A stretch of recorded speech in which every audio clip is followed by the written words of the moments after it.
Hello dear friend, स्वागत है आपका अपने यूट्यूब चैनल SD एजुकेशन पर। आज 25 अगस्त की डेट है और आज 25 अगस्त का जो सेकंड शिफ्ट का पेपर हुआ है यूपी पुलिस का, जो यूपी पुलिस के जो एग्ज़ाम हो रहे हैं, तो उसमें 25 अगस्त का जो सेकंड शिफ्ट का जो पेपर हुआ है हम उसका फुल एनालिसिस करवाने वाले हैं। क्या कुछ क्वेश्चन बन सकते, क्या कुछ जो क्वेश्चन है उनके आंसर, संभावित आंसर उनके हो सकते हैं, तो उन आंसर के बारे में यहाँ पर डिटेल से बात की जाएगी। ये सभी क्वेश्चन वही कवर किए जा रहे हैं जो 25 अगस्त के जो सेकंड शिफ्ट का जो पेपर है वहाँ पर जो क्वेश्चन पूछे गए हैं, तो उन क्वेश्चन के क्या कुछ संभावित आंसर हो सकते हैं, इसमें उन सभी आंसर को बताने की पूरी कोशिश की गई है। तो ये वीडियो आप शुरू से लेकर लास्ट तक जरूर देखिए और ये कोशिश कीजिए कि आपके जो भी क्वेश्चन हैं उनको आप मिलाइए कि क्या आपने सही किए हुए हैं, कौन से आपके क्वेश्चन गलत हुए हैं। तो चलिए शुरू करते हैं इस पेपर के सबसे पहले प्रश्न के साथ। उन क्वेश्चन के आंसर के बारे में हम जानने की कोशिश करेंगे। तो सबसे पहला प्रश्न है, चरण कमल बंदो हरिराई में कौन सा अलंकार है? तो इस प्रश्न का सही जवाब है और रूपक, यानी कि जो रूपक है ये सही आंसर है इसका। चरण कमल बंदो हरिराई में रूपक अलंकार है। अगला क्वेश्चन की अगर हम बात करें तो निम्न में से कौन सा शब्द गौ का अर्थ नहीं है? यानी कि जो गौ होती है इसका कौन सा अर्थ नहीं है इस शब्द का? तो इस प्रश्न का सही जवाब है ऑप्शन नंबर सी, यानी कि जो गज है वो गज गौ का अर्थ नहीं है। नेक्स्ट क्वेश्चन है, निम्न में प्रेरणार्थक क्रिया क्या है? तो इसका आंसर हो जाएगा जगाना, यानी कि जो जगाना है यह प्रेरणार्थक क्रिया है। अगला क्वेश्चन है, अमित और अमित शब्द युग्म का सही अर्थ है? तो इस प्रश्न का सही जवाब होगा ऑप्शन नंबर ये डी जो है, यानी कि बहुत और शत्रु। यानी कि अमित, अमित का मतलब हो जाता है बहुत, और अमित, अमित यानी कि मीत, मीत का मतलब होता है जो अपना प्यारा होता है, यानी कि मीत जो होता है हमारा जो अपना होता है, और अमित यानी कि वो हमारा शत्रु है। तो इस प्रकार से अमित और अमित का जो शब्द का सही युग्म का अर्थ हो जाएगा वो डी हो जाएगा, बहुत और शत्रु। नेक्स्ट क्वेश्चन है, यदि बारिश होती तो सूखा ना पड़ता? यानी कि अगर बारिश होती तो सूखा ना पड़ता, इस वाक्य में काल का कौन सा रूप है? तो इस प्रश्न का सही जवाब है सी, यानी कि हेतु हेतुमत भूतकाल जो है ये इसका सही जवाब है। नेक्स्ट क्वेश्चन पर हम चलेंगे। अगला क्वेश्चन है, निम्नलिखित में से वाक्य के शुद्ध रूप का चयन कीजिए, यानी कि इसमें हमको शुद्ध रूप का चयन करना है। तो इस प्रश्न का सही जवाब होगा ऑप्शन नंबर ए, यानी कि वह एक विदुषी महिला थी। यानी कि जो विदुषी है ये विद्वान का स्त्रीलिंग होता है और ये महिला के लिए यूज किया जाता है। तो इस प्रकार से वह एक विदुषी महिला थी, ये इस प्रश्न का सही जवाब होगा। अगले प्रश्न की तरफ अगर हम बढ़ें तो हमारा अगला प्रश्न है, ज्ञानपीठ पुरस्कार किस भाषा से संबंधित है? यानी कि जो ज्ञानपीठ पुरस्कार होता है वह किस भाषा से संबंधित है? तो इस प्रश्न का भी सही जवाब ऑप्शन नंबर सी होगा, संविधान की 8वीं अनुसूची की सभी भाषाओं से। यानी कि संविधान की 8वीं अनुसूची में जो 22 भाषाएं वर्णित हैं उन 22 भाषाओं में तो दिया ही जाता है, प्लस एक अंग्रेजी भाषा में भी ज्ञान पुरस्कार दिया जाता है। इस प्रकार टोटल 23 भाषाओं में दिया जाता है, लेकिन यहाँ जो सही जवाब हो जाएगा वो हो जाएगा संविधान की 8वीं अनुसूची की सभी भाषाओं से। बढ़ेंगे अपने अगले क्वेश्चन की तरफ। अगला क्वेश्चन क्या है, वह कौन सा समास है जिसका उत्तर पद प्रधान होता है? यानी कि कौन सा समास है जिसका उत्तर पद प्रधान होता है किंतु प्रथम पद द्वितीय पद की विशेषता बतलाता है? तो इसका सही जवाब हो जाएगा ऑप्शन नंबर बी, यानी कि कर्मधारय समास। अगला क्वेश्चन है, जिसकी तुलना ना की जा सके, वाक्यांश के लिए एक शब्द, तो ये हो जाएगा अतुलनीय, यानी कि जिसकी तुलना ना की जा सके। अगला क्वेश्चन है, ई उ किस प्रकार के स्वर हैं? तो इस प्रश्न का भी सही जवाब हो जाएगा डी ऑप्शन, यानी कि संवृत, ये संवृत स्वर है। गो शब्द का वचन पहचानिए कि जो गो है ये कौन से वचन का शब्द है? तो ये है एक वचन का शब्द, यानी कि ये एक वचन का शब्द है। अगला क्वेश्चन है, काठ की हाड़ी बार बार नहीं चढ़ती, इसका आंसर क्या होगा? यानी कि जो काठ की हाड़ी है ये बार बार नहीं चढ़ती, इसका अर्थ क्या होगा? तो इस प्रश्न का भी सही जवाब हो जाएगा ऑप्शन नंबर ए, यानी कि छल कपट का व्यवहार हमेशा नहीं चलता। तो इस प्रश्न का सही जवाब ऑप्शन नंबर ए होगा। अगले प्रश्न की तरफ अगर हम बढ़ें तो अगला प्रश्न है, निम्नलिखित वाक्य में रेखांकित शब्द का कौन सा कारक है? तो प्रश्न है, अनुज की किताब मेज पर है। तो की जो लगा हुआ है हमको इस पे इसका आंसर बताना है, तो ये हो जाएगा संबंध कारक, क्योंकि का, की, के ये सभी जो होते हैं ये संबंध कारक के अंतर्गत आते हैं। तो इस प्रकार से इसका सही जवाब होगा ऑप्शन नंबर डी, यानी कि संबंध कारक। फिर अगला शब्द है मंदिर और मंदिरा, युग्म का उपयुक्त अर्थ कौन वाला युग्म कौन सा होगा? तो इस प्रश्न का सही जवाब होगा मंदिर, यानी कि देवालय। और फिर यहाँ पर मंदिरा है तो इसका अर्थ होगा अश्वशाला। तो इस प्रकार से इस प्रश्न का सही जवाब ऑप्शन नंबर सी हो जाएगा। अगले प्रश्न की तरफ हम बढ़ते हैं। अगला प्रश्न है, अचल शब्द का समभिन्नार्थक क्या है, यानी कि जो अचल है इसका समभिन्नार्थक क्या है? तो इस प्रश्न का सही जवाब है ऑप्शन नंबर डी, यानी कि पर्वत और स्थिर जो है ये अचल शब्द का समभिन्नार्थक है। नेक्स्ट क्वेश्चन है हमारा, आकाश का पर्यायवाची शब्द, यानी कि जो आकाश है इसका पर्यायवाची शब्द क्या है? तो इस प्रश्न का सही जवाब है बी, यानी कि व्योम आकाश का पर्यायवाची है। फिर हेडमास्टर शब्द में किस उपसर्ग का प्रयोग हुआ है? तो इस प्रश्न का सही जवाब ऑप्शन नंबर डी है, यानी कि हेड जो है ये हेडमास्टर शब्द में उपसर्ग है। अगला प्रश्न है, वरिष्ठ साहित्यकार काशीनाथ सिंह को उनकी कृति रेहन पर रगधू के लिए किस सम्मान से सम्मानित किया गया? यानी कि जो काशीनाथ जो कि वरिष्ठ साहित्यकार हैं काशीनाथ सिंह, उनको उनकी जो कृति है रेहन पर रगधू, इसके लिए किस सम्मान से इनको सम्मानित किया गया था? तो इनको सम्मानित किया गया था साहित्य अकादमी से। और कब सम्मानित किया गया था? तो ये 2011 को इनको सम्मानित किया गया था। अगला क्वेश्चन है, निम्न में से कौन सा शब्द तत्सम है? तो इसका प्रश्न सही जवाब होगा ऑप्शन नंबर डी, यानी कि जो आलस्य है ये तत्सम शब्द है। अगला प्रश्न है, श्याम को पुस्तक पढ़नी है, यह किस वाच्य में है? यानी कि जो श्याम को पुस्तक पढ़नी है तो यह किस वाच्य का शब्द है, यानी कि किस वाच्य में है यह? तो ये हो जाएगा सी ऑप्शन नंबर सही, यानी कि ये कर्मवाच्य से संबंधित है। अगले प्रश्न की तरफ हम अगर बढ़ें तो अगला प्रश्न है हमारा, निम्नलिखित में से कौन सा स्वर नहीं है? यानी कि कौन सा ऐसा शब्द है जो कि स्वर नहीं है, कौन सा अच्छा अक्षर है जो शब्द नहीं है? तो इसका सही जवाब हो जाएगा ऑप्शन नंबर सी, यानी कि यह जो है यह स्वर नहीं है। फिर प्रत्यंग किस समास का उदाहरण है? यानी कि जो प्रत्यंग है ये किस समास का उदाहरण है? तो इसका सही जवाब होगा अव्ययी भाव समास, यानी कि ये अव्ययी भाव समास से संबंधित है। फिर आंशिक शब्द का प्रत्यय क्या है? यानी कि जो आंशिक शब्द है इसका प्रत्यय, प्रत्यय का मतलब क्या होता है? पीछे लगते हैं। तो आंशिक शब्द का प्रत्यय क्या है? तो इसका सही जवाब है इक, यानी कि बी ऑप्शन सही हो जाएगा। फिर क्वेश्चन है, यामा के रचयिता, तो यामा के रचयिता महादेवी वर्मा जी हैं, यानी कि इन्होंने यामा की जो रचना की है। फिर नेक्स्ट क्वेश्चन की अगर हम बात करें तो प्रेरणा स्टूडियो जाएगी, यानी कि जो प्रेरणा है वो स्टूडियो जाएगी, इसमें काल का भेद बताइए। तो इसमें क्या हो जाएगा? इसमें हो जाएगा सामान्य भविष्यत काल, यानी कि सामान्य भविष्यत काल, पहला आंसर इसका सही हो जाएगा। फिर अगला क्वेश्चन है, निम्न में से कौन सा शब्द स्त्रीलिंग है? यानी कि कौन सा इसमें ऐसा शब्द जो है उसको आपको ढूंढना है कि कौन सा शब्द इसमें स्त्रीलिंग है। तो इसका सही जवाब होगा सी ऑप्शन, यानी कि जो आय होती है ये स्त्रीलिंग शब्द होता है। क्या हम लोग कहते हैं कि हमारी आय इतनी है, हमारी आय इतनी है, या उसकी जो आय है वो दोगुनी होती जा रही है, तो ये इसीलिए आय को स्त्रीलिंग शब्द माना जाता है। यानी कि जो स्त्रीलिंग शब्द है इसमें से तो वो आय है, बाकी सार, रूप और विवाद ये सभी पुल्लिंग शब्द के हैं। अगला क्वेश्चन है हमारा, कल कानन कुंडल मोर पखा उर्पे बनमाली विराजती हैं, यानी कि कल कानन कुंडल मोर पखा उर्पे बनमाल विराजती हैं, इस काव्य पंक्ति में कौन सा अलंकार है? तो इसका सही जवाब हो जाएगा ऑप्शन नंबर डी, यानी कि इसमें अनुप्रास अलंकार है। अगले क्वेश्चन की तरफ अगर हम बढ़े तो निम्नलिखित में से अर्धविराम का चिन्ह कौन सा है? यानी कि जो अर्धविराम है वो कैसे लिखते हैं, अर्धविराम को कैसे हम लिख करके व्यक्त करते हैं? तो इसका सही जवाब है सी, यानी कि जो अर्धविराम है उसको हम ऐसे, यानी कि एक पैसे पॉइंट रखता है, नीचे कॉमा जैसा लगता है, तो ये अर्धविराम है। अगला क्वेश्चन है, कौन सा वाक्य शुद्ध है? यानी कि इनमें से ऐसा कौन सा वाक्य है जो शुद्ध है? तो इसका सही जवाब है ऑप्शन नंबर डी, यानी कि गलियों को चौड़ा करना आवश्यक है, ये इस प्रश्न का सही जवाब हो जाएगा।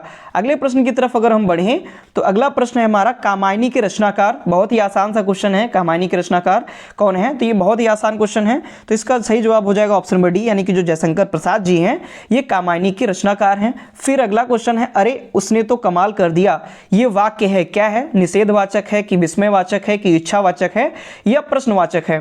तो इस प्रश्न का सही जवाब है ऑप्शन नंबर बी, यानी कि यह एक विस्मयवाचक शब्द है। ठीक है, तो अरे उसने कमाल कर दिया यह वाक्य कैसा है? विस्मयवाचक है, तो बी ऑप्शन सही होगा इसका। फिर मौन का विलोम शब्द क्या है? यानी कि जो मौन होता है, मौन का मतलब क्या होता है? मौन धारण करना, यानी कि चुप रहना, कुछ ना बोलना, तो मौन का विलोम शब्द हो जाएगा मुखर, यानी कि जो अधिक बोलते हैं, मुखर जो होते हैं वो मौन का विलोम शब्द हो जाएगा। अब अगला जो है वो गद्यांश है, गद्यांश आप सभी लोग पढ़ लीजिएगा, हम इसके आंसर की बात करेंगे सीधे। तो गद्यांश के अनुसार अपने सपनों को साकार करने के लिए हमें क्या करना चाहिए? यानी कि जो गद्यांश है आप जब पढ़ेंगे तो इसमें आपको पता चलेगा कि इसमें एक पैराग्राफ जो दिया हुआ है उसमें होगा कि जो अपने सपनों को हमें साकार करना है तो उसके लिए हमको क्या करना होगा, तो उसको करने के लिए क्या करना होगा, कठिन परिश्रम, यानी कि सी ऑप्शन इसका सही होगा, कठिन परिश्रम करना होगा। फिर नेक्स्ट क्वेश्चन है, गद्यांशकार की पीढ़ी के लिए के सबसे महान व्यक्ति की महत्वाकांक्षा क्या रही है, यानी कि जो गद्यांश है इसमें क्या दिया गया है कि पीढ़ी के सबसे महान व्यक्ति की क्या महत्वाकांक्षा रही है, तो इसका सही जवाब है सी, यानी कि हर एक आंख से आंसू मिटाना, ये इसका सही जवाब हो जाएगा। फिर अगला क्वेश्चन है, भविष्य भारतवासियों के लिए, यानी कि जो भविष्य है वो भारतवासियों के लिए है, तो इसके लिए क्या इसका सही जवाब होगा, तो निरंतर प्रयास करने का है, यानी कि जो भविष्य भारतवासियों के लिए है तो निरंतर प्रयास करने का है, जो निरंतर प्रयास करेंगे उनका भविष्य अच्छा होगा, उनका जो आने वाला भविष्य होगा वो सही रहेगा। फिर अगले क्वेश्चन की बात करें, भारत ने अपनी अंतहीन खोज के दौरान क्या विस्मृत नहीं किया, यानी कि जो भारत ने अपनी अंतहीन खोज के दौरान क्या विस्मृत नहीं किया, इस प्रश्न का सही जवाब हो जाएगा ऑप्शन नंबर सी, यानी कि अपने आदर्श को विस्मृत नहीं किया। फिर अगला क्वेश्चन है कि भारत की सेवा का तात्पर्य निम्न में से क्या नहीं है, तो इसका सही जवाब हो जाएगा ऑप्शन नंबर डी, यानी कि अपने नेताओं की सेवा करना ये भारत की सेवा का तात्पर्य नहीं है। तो यहाँ पर हमने जो भी हिंदी के क्वेश्चन थे उन हिंदी के क्वेश्चन को कवर किया जो कि आज सेकंड शिफ्ट में यानी कि 25 अगस्त की सेकंड शिफ्ट में पूछे गए थे। अब इसके बाद हम जो जीएस के क्वेश्चन है, जो जीके जीएस के क्वेश्चन है उनको कवर करते हैं, उनमें क्या कुछ सही जवाब हो जाएगा, क्या सही प्रश्न जो प्रश्न है उनका सही आंसर क्या होगा, संभावित जो सही आंसर है उसके बारे में बात करेंगे। तो क्वेश्चन है, श्रीलंका की राष्ट्रीय मुद्रा क्या है, यानी कि जीके का क्वेश्चन है। तो अब हम यहाँ से जीके के क्वेश्चन कवर करने वाले हैं। तो जीके का पहला क्वेश्चन इसमें है, यानी कि जो एग्जाम हुआ आज, तो उसमें श्रीलंका की राष्ट्रीय मुद्रा क्या है, तो इस प्रश्न का सही जवाब है ऑप्शन नंबर डी, यानी कि जो रुपी है ये श्रीलंका की राष्ट्रीय मुद्रा है। अगला क्वेश्चन है, वर्ष 2021 में मार्च के अंत में प्रसारित 2000 रुपये के नोटों का जो मूल्य है वो रुपये ट्रिलियन में, यानी कि ट्रिलियन में जो मूल्य है वो कितना रहा, 2000 के जो नोट थे उनका, तो इस प्रश्न का सही जवाब हो जाएगा ऑप्शन नंबर ए, यानी कि 4.90 ट्रिलियन ये इनका मूल्य रहा। फिर अगला है क्वेश्चन, कौन सा देश अपने अनोखे ज्वालामुखी परिदृश्य के कारण भूतापीय ऊर्जा के व्यापक उपयोग के लिए जाना जाता है, यानी कि ऐसा कौन सा देश है जो अपने अनोखे ज्वालामुखी परिदृश्य के कारण भूतापीय ऊर्जा के व्यापक उपयोग के लिए जाना जाता है, तो इसका सही जवाब ऑप्शन नंबर ए, यानी कि इसका जवाब हो जाएगा आइसलैंड।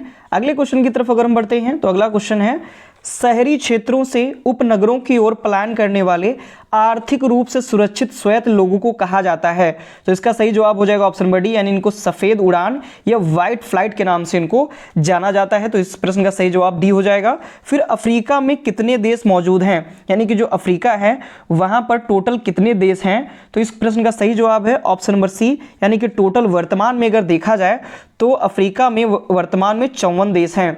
अगला क्वेश्चन है, भारत में ऑपरेशन ग्रीन हंट, यानी कि जो ऑपरेशन ग्रीन हंट है ये क्या है, तो ऑपरेशन ग्रीन हंट का जो भारत में इस ऑपरेशन ग्रीन हंट का जो संबंध है वह नक्सल विरोधी अभियान से इसका संबंध है, यानी कि ऑपरेशन ग्रीन हंट क्या है, तो यह नक्सल विरोधी अभियान है, तो इस प्रकार ये बी ऑप्शन इसका सही हो जाएगा। अगले क्वेश्चन की तरफ अगर हम बढ़ें तो अगला क्वेश्चन है, WPI का पूर्ण रूप क्या है, तो इसका पूर्ण रूप हो जाएगा होलसेल प्राइस इंडेक्स, यानी कि डी ऑप्शन इसका सही होगा। WPI का जो फुल फॉर्म होता है वह क्या हो जाएगा, तो WPI का जो फुल फॉर्म होगा वह होगा wholesale price index. Next question की तरफ अगर हम बढ़ें तो वित्तीय या बैंकिंग प्रणाली को प्रत्येक वर्ष ... करोड़ आधार मुद्रा के संदर्भ में अतिरिक्त बढ़ावा मिलेगा, तो इस प्रश्न का अगर सही जवाब हम देखें तो इस प्रश्न का सही जवाब हो जाएगा ऑप्शन नंबर 7 से 8 लाख, यानी कि 7 से 8 लाख, ऑप्शन नंबर डी इसका सही जवाब होगा। वैसे एग्जैक्ट देखा जाए तो 7.5 लाख यानी 7.5 लाख ये इसका एग्जैक्ट है, लेकिन यहाँ पे ऑप्शन 7 से 8 लाख दिया हुआ है, तो इस प्रकार से इस प्रश्न का सही जवाब ऑप्शन नंबर डी हो जाएगा। अगले क्वेश्चन की तरफ अगर हम बढ़ें तो हमारा अगला क्वेश्चन है, कौन सी अंतर्राष्ट्रीय संधि बच्चों के अधिकारों पर केंद्रित है, यानी कि जो बच्चों के अधिकारों पर केंद्रित है ऐसी कौन सी अंतर्राष्ट्रीय संधि है, तो इसका सही जवाब है ऑप्शन नंबर बी, यानी कि CRC। अगला क्वेश्चन है, कौन सी कंपनी भारतीय गैस एक्सचेंज पर घरेलू गैस का व्यापार करने वाली भारत की पहली कंपनी बन गई है? तो इसका सही जवाब हो जाएगा ऑप्शन नंबर सी, यानी कि तेल और प्राकृतिक गैस निगम लिमिटेड। ये जो है ये सही जवाब इसका हो जाएगा।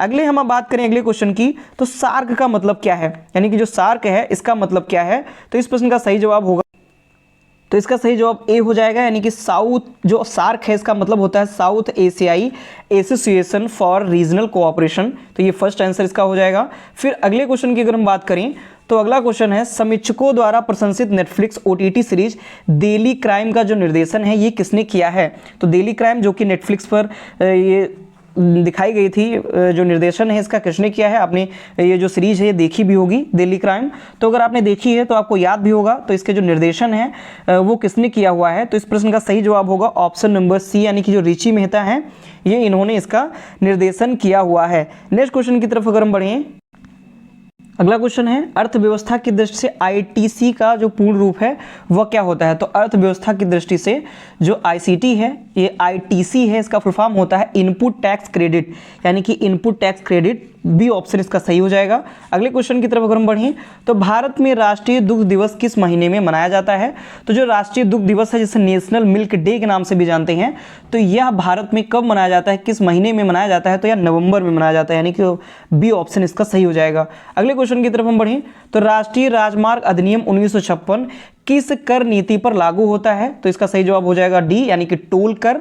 जो राष्ट्रीय राजमार्ग अधिनियम 1956 किस नीति पर लागू होता है? तो ये टोल कर पर लागू होता है। अगले प्रश्न की बात करें तो गलीलियन उपग्रह या 4 चंद्रमा किस ग्रह के हैं? तो इसका सही जवाब हो जाएगा ऑप्शन नंबर सी, यानी कि जो बृहस्पति है जिसे जुपिटर के नाम से जानते हैं, तो इसका सही जवाब ये हो जाएगा।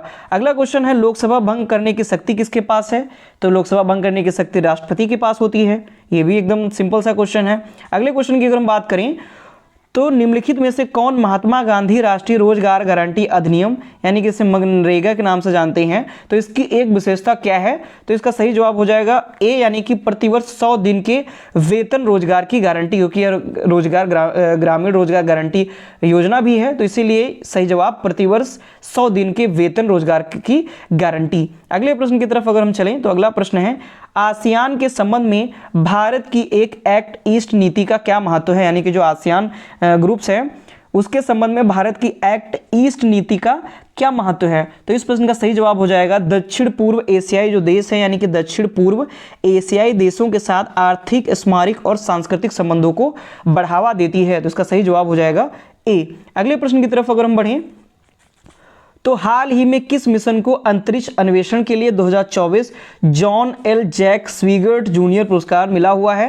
तो इसका सही जवाब ऑप्शन नंबर ए, यानी कि चंद्रयान जो 3 है इसको यह पुरस्कार मिला हुआ है। अगले प्रश्न की अगर हम बात करें तो DDoS का जो फुल फॉर्म है ये क्या होता है? तो DDoS का फुल फॉर्म होता है डिस्ट्रीब्यूटेड डिनायल ऑफ सर्विस, यानी कि डिस्ट्रीब्यूटेड डिनायल ऑफ सर्विस। ये डी ऑप्शन इसका सही हो जाएगा। अगले प्रश्न की तरफ हम बढ़ें तो 2014 में भारत में नोबेल शांति पुरस्कार किसने प्राप्त किया था? तो कैलाश सत्यार्थी, ये बी ऑप्शन हो जाएगा इसका, इन्होंने प्राप्त किया हुआ था। फिर अगला प्रश्न है, प्रसिद्ध पुस्तक द रिटर्न ऑफ नेटिव किसके द्वारा लिखी गई? तो द रिटर्न ऑफ नेटिव जो पुस्तक है इसके लेखक हैं थॉमस हार्डी, तो ये डी ऑप्शन इसका सही होगा। अगला क्वेश्चन है, एलोरा निम्नलिखित में से किस राज्य में एक पवित्र स्थल है? तो ये महाराष्ट्र, सभी लोग जानते भी हैं महाराष्ट्र की जो एलोरा गुफाएं हैं, तो ये इस प्रश्न का सही जवाब महाराष्ट्र हो जाएगा। नेक्स्ट क्वेश्चन की तरफ अगर हम बढ़ें तो अगला क्वेश्चन है, नीति विज्ञानी कौन है? यानी कि जो नीति विज्ञानी होते हैं वो कौन होते हैं? तो इसका सही जवाब होगा वैज्ञानिक जो लोकाचार का अध्ययन करते हैं, यानी कि नीति वैज्ञानिक वे होते हैं, वे वैज्ञानिक जो लोकाचार का अध्ययन करते हैं, यानी कि साइंटिस्ट हु स्टडी एथोस, यानी कि लोकाचार का जो अध्ययन करते हैं। तो डी ऑप्शन इसका सही होगा। अगले प्रश्न की तरफ बढ़ें तो उत्तर प्रदेश से उत्पन्न कौन सा पारंपरिक नृत्य रूप से अपनी नाटकीय कहनी और जटिल फुटवर्क के लिए पहचाना जाता है? तो इसका सही जवाब हो जाएगा ऑप्शन नंबर बी, यानी कि कथक, जो कि उत्तर प्रदेश से संबंधित है। अगले प्रश्न की हम बात करें तो अगला प्रश्न है, प्रधानमंत्री फसल बीमा योजना जिसे हम PMFBY के नाम से जानते हैं, तो यह क्या है? यानी कि PMFBY जो है ये क्या है? फसल बीमा योजना जो होती है प्रधानमंत्री फसल बीमा योजना, तो ये है कृषि क्षेत्र में सस्टेनेबल, यानी कि जो कृषि क्षेत्र में सस्टेनेबल उत्पादन का समर्थन करता है। ऑप्शन नंबर डी इसका सही जवाब होगा।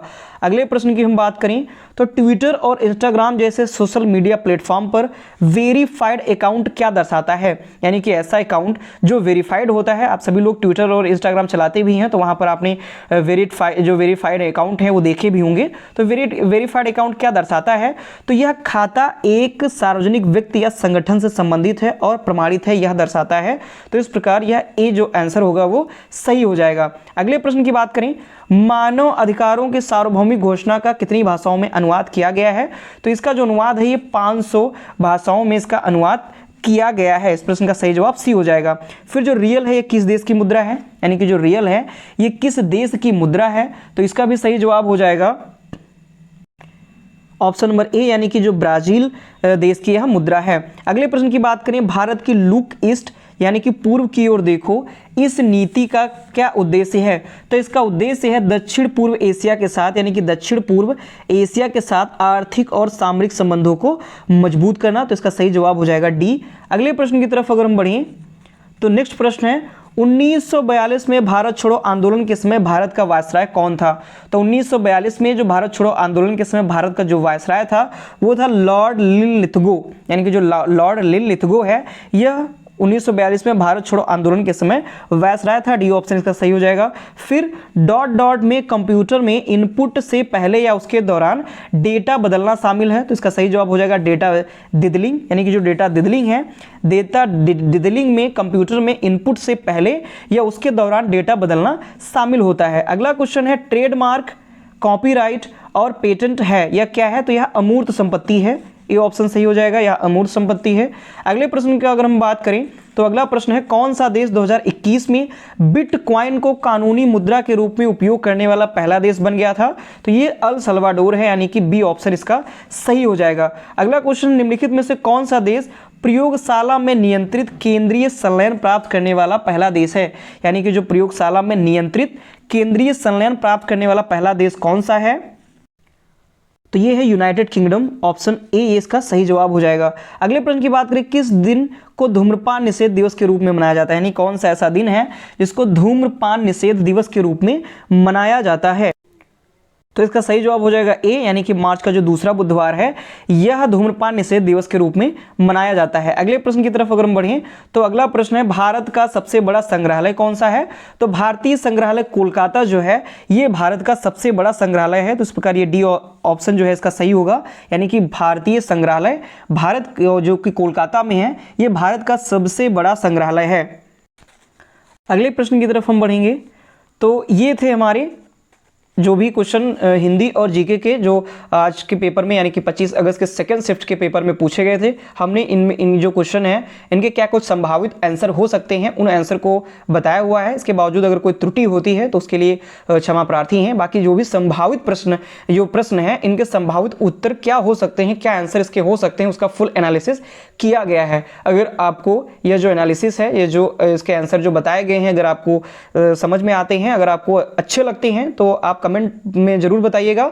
और इसके साथ अगर आपको ये अच्छा लगता है तो कमेंट में आप बताइएगा, तो हम मैथ और रीजनिंग के भी जो क्वेश्चन होंगे उनका भी एनालिसिस लेकर के आएंगे। तो इसके लिए आपके कमेंट का इंतजार रहेगा। आप अच्छे से कमेंट कीजिए और हमें बताइए, तो फिर जो भी अगला पेपर होगा उसका भी एनालिसिस इसी प्रकार से लेकर के आया जाएगा। और आपका फुल सपोर्ट अगर बना रहेगा तो फिर अगर आपको ये क्वेश्चन पसंद आते हैं, तो आपको ये एनालिसिस पसंद आती है, तो प्लीज़ वीडियो को लाइक करें, अपने दोस्तों के साथ इसको अधिक से अधिक शेयर करें और हमारे चैनल को सब्सक्राइब भी करें। धन्यवाद।